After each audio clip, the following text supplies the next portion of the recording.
집안이 어려워서 학비라도 벌겠다는 생각에 아르바이트 하겠다고 깝죽대지 말고 그냥 죽어라고 공부만 해라.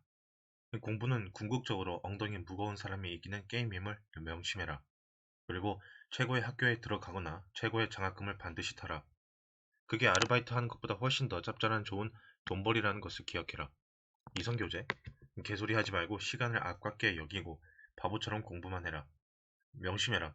이 사회는 학벌 사회이고 이 학벌 사회에서 출세하는 가장 손쉬운 길은 일단은 최고의 학교를 나오는 것이다. 나를 믿어라. 일단은 공부하는 것이 가난에서 벗어날 수 있는 가장 손쉬운 생존 방식이라는 것을. 하지만 그렇게 공부를 1에서 2년 해도 도저히 성적이 오르지 않는다면 너희는 공부하고는 안 맞는다. 그러나 학교를 그만두지는 말아라. 형편이 허락하는 데까지는 다니고 학교 공부 대신 닥치는 대로 일하는 방법과 장사나 사업에 대한 책을 읽어라. 아르바이트도 해라. 기술학교에 다닌다면 배우는 분야에서 우선 진짜 귀신이 되어라. 졸업 후에는 학벌 사회 근처에는 얼씬거리지 말라. 그리고 너희의 가난한 부모가 돈이나 직업 혹은 일과 관련하여 하는 말은 믿지 말라.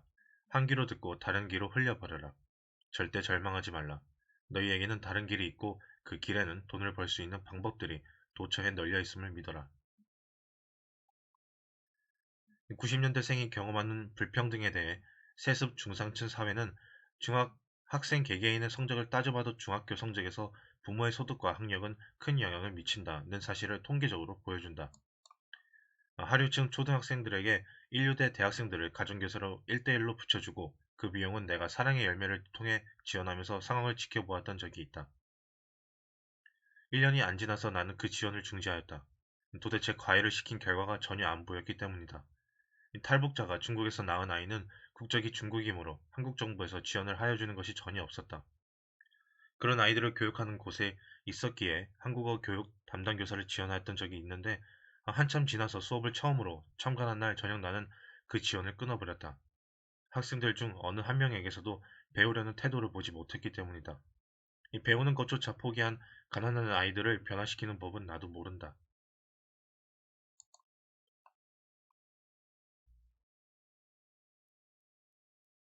가난한 사람들은 선량한가? 지금으로부터 십몇 년 전인 1990년 봄, 서울 천호동의 반지하 새방에서 살던 엄모 씨와 부인 그리고 아들, 딸 모두가 연탄불을 피워놓고 동반 자살한 일이 있었다. 엄씨 가족은 4년 전부터 이 새방에서 보증금 50만 원, 월세 9만 원을 내고 살아왔는데 집주인이 집을 수리하여야 하므로 방을 비워달라고 해 이사갈 집을 물색했으나 오른 방값을 마련하지 못해 고민하다가 결국 자살하고 만 것이었다. 서울에서 고교를 나온 엄씨가 처음 택한 직업은 군에서 배운 운전이었다. 그는 결혼 후 서너 군데 직장에서 차를 몰았으며 모 국회의원의 자가용 운전사로 월 60만 원을 받고 일하다 차를 망가뜨린 실수 때문에 그만두었고 몇 개월 전부터 친구가 경기도 부천에서 하는 부동산 소개업을 도와줬으나 벌이는 한 달에 30만 원 선에 불과했고 일정치 않았다. 어쩌면 부동산 소개 일을 하면서 시세에 밝았다는 점이 그를 지레 주눅들게 했는지도 모른다.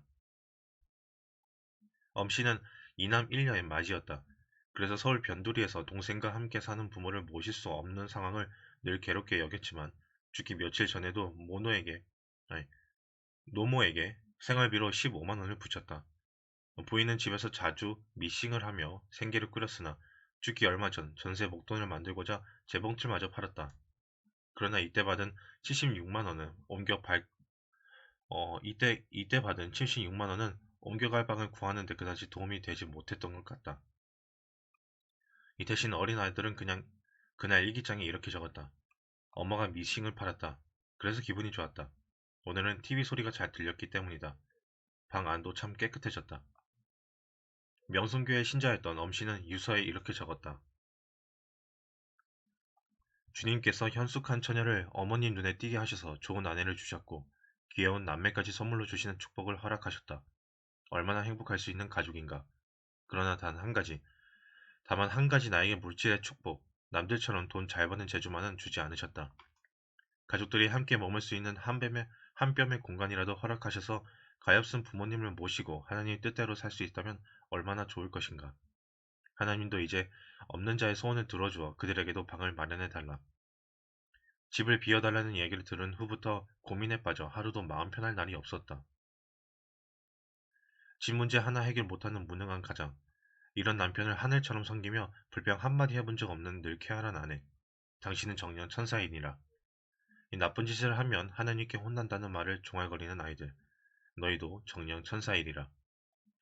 전세금 마련을 위해 추진했던 일들이 모두 제대로 안 돼 이젠 방법이었다. 나 혼자 세상을 떠나려고 했지만 이 살벌하고 각박한 세상에 떨어진 처자식의 앞날이 얼마나 고생스러울 것인가. 천사처럼 착한 아내의 모습도 아이들도 이제 볼 수 없겠구나. 아버지 때부터 시작되어 오고 있는 가난이 나에게 물려졌고 기적이 없는 한 자식들에게도 물려지게 될 것이다. 빈익빈, 부익부의 악순환이 끝날 조짐도 없다. 폭등하는 부동산 가격에 내 집 마련의 꿈은 고사하고 매년 오르는 집세도 총당할 수 없는 서민의 비애를 자식들에게는 느끼게 하고 싶지 않다. 정치하는 자들, 특히 경제 담당자들이 탁상 공론으로 실시하는 경제 정책마다 빗나가고 실패하는 우를 범하며 가난한 서민들의 목을 더 이상 조르지 않도록 그들에게 능력과 지혜를 주시어서 없는 자들의 절망과 좌절이 계속되지 않도록 하여 주시옵소서. 엄씨는 죽기 전 장례 비용이라고 적은 봉투에 10만원짜리 자기압 수표 9장과 1만원권 지폐 10장 등 100만원을 담아 방 안 책상 위에 놓아두었으며 부동산 소개를 하면서 고객을 태우고 다니고자 월부로 산 프레스토 승용차를 팔아 장례 비용에 보태달라고까지 했다. 참으로 가슴 아픈 이야기 아닌가. 이 착하고 선량한 사람들이 왜 집 문제 때문에 자살을 하여야 하는가. 이 집주인이 나쁜 놈이다. 아마도 당신은 그렇게 생각할지도 모른다. 이 당시 어느 경제학 교수는 모 일간지에서 다음과 같이 성토했다. 이 경제가 성장하더라도 잘못된 분배 구조가 고쳐지지 않으면 서민들의 생활이 더욱 어려워진다. 오늘날 우리 사회의 비참과 혼란은 비인간적 이기심에 상당 부분 기인한다.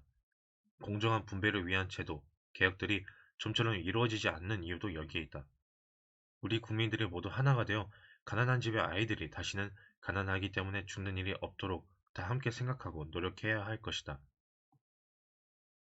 국민들이 자신에게 손해가 되더라도 사회적으로 필요한 공정한 제도 개혁이면 반대하지 않으며 집주인이라고 마음대로 집세를 올리지 않는다면 우리 사회는 그날로 살기 좋은 사회가 될 것이다.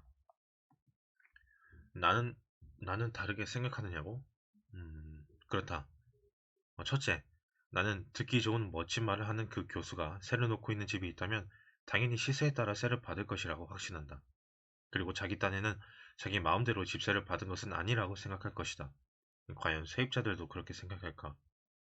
둘째, 이 자살한 엄씨가 살던 새방의 주인은 우체국 집배원이었고 그 역시 넉넉한 편은 전혀 아니었다. 이 집이 낡아 수리를 하고자 방을 빼달라고 한 그에게 돌을 던지지 말라.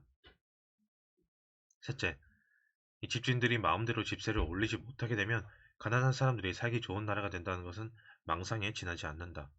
그렇게 되면 아무도 임대주택을 구입하려고 하지 않기에 셋집의 수는 대폭 줄게 되고 임대 가격은 대폭 올라 버리게 된다. 가난한 사람들이 더더욱 살기 힘들어지게 된다는 말이다. 이것은 상가 임대차 보호법이 시행되는 과정에서 증명된 바 있다. 넷째, 거의 모든 기자, 소설가, 방송작가, 교수, 종교인 등이 자살한 엄씨를 착하고 효자인 데다가 가족도 사랑하였고 성실하였으나 가난하였기에 갑자기 오른 집세 때문에 절망하여 어쩔 수 없이 자살한 사람으로 묘사하였지만 실제 상황을 좀 더 파악하여야 한다. 아주 차갑게 어른보다 더 냉정한 판단력으로 그의 동반 자살을 살펴보자. 그는 살아오면서 여러 가지 실수를 했음에도 그것을 전혀 인지하지 못한 듯 보인다. 운전기사의 임금은 결코 넉넉하지는 않지만 본인의 생활 태도에 따라 얼마든지 저축이 가능한 직업이다. 하지만 그는 군 제대 후 무려 15년 이상 운전을 하였음에도 저축이 없었다. 그가 자가용 기사 생활을 하였다면 그 직업은 주인이 아무리 역같아도 한 곳에서 오래 있어야 대우를 받는 직업이다. 하지만 그는 직장을 자주 옮겼다. 국회의원 자가용 기사를 하면서는 월 60만 원의 봉급을 받았는데 1990년 당시는 근로자 최저임금이 16만 5,600원이었고 월급 100만 원 이상을 받은 근로자가 전체 근로자의 5에서 6%에 불과하였음에 비추어 볼 때 적은 봉급은 결코 아니었다. 하지만 군대에서부터 운전을 하였기에 운전에 능숙하였음에도 불구하고 실수로 차를 망가뜨렸고 그 일로 인해 또 그만두었다.